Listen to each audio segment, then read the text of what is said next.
বন্ধুরা, আমি বাসা থেকে বাইরে রওনা দিয়েছি। আমার গ্যারেজের সামনে যাইতাম, রাস্তাটা হাঁটার পথে দেখলাম কত সুন্দর রাস্তা রাস্তা আবার ঈদের রাস্তা সোলিং ফারিয়া যেমন লাগে, ঈদের রাস্তা সোলিং ফারিয়া আটতে আটতে আটতে আটতে আবার গেলাম ঈদের রাস্তা সোলিং ফালাতে আইলাম। আবার আবার এলাম মাইটা রাস্তা আবার পরে যায় আটতে আটতে আটতে আটতে আবার চলে গেলাম আর একটা রাস্তা।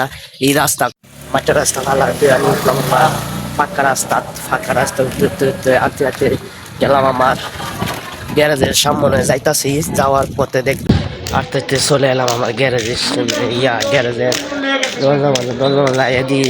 কোনো মালিক নাই, কোনো তা নাই, তাই আমি আইলাম গ্যারেজে। আমার গ্যারেজ ফেলাতে আমি আইলাম গ্যারেজের মালিকের কাছে চাবি লইবার লাগে গাড়ি বা করবার জন্য। তাই আমি মালিকের বাসার দিকে রওনা দিয়েছি।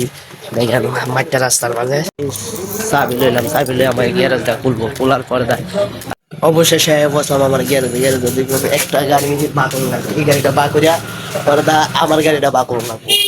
দেখেন আমার গাড়িটা বা করতে গেলে একটা দুইটা গাড়ি খরচ করেন লাগবো, বুঝছেন? পরে আমি গাড়ি বা করাম গাড়ি দেখেন আমার গাড়ি বা করার জন্য গাড়ি দেখেন ফুল চার্জ হয়ে গেছে গা। এই ফুল চার্জ হওয়ার কারণে আমি আজকে বাইরে গাড়ি লইয়া দেখেন গাড়িটা অনেক জমজল করিয়া অনেক কষ্ট করিয়া গাড়িটা লইছি। তাড়াতাড়ি করে গাড়ি মোছা শুরু করলাম। শুরু করার পরে গাড়ি মুছলাম, সারা গাড়ি মুছতে মুছতে মুছতে মুছতে সব গাড়ি মুছলাম। ফিসে সামনে মুছলাম, আগে মুছলাম, পিছে মুছলাম, পিছনে যাইতাছি। এখন পিছনে গিয়ে গাড়ি করে মুছলাম, চারিদিক দিয়ে গাড়ি করে মুচ্ছা তারপরে গাড়ি রেডি করতেছি। রেডি করার পরে দেখেন পিছনে গেছি, পিছনে যাওয়ার পরে গাড়ি রেডি করতেছি। রেডি করার পরে মুচ্ছা অনেক সুন্দর করতেছে আমার ভাঙ্গা গাড়ি মাঝে সুন্দর করার জন্য আপনারা দোয়া করবেন।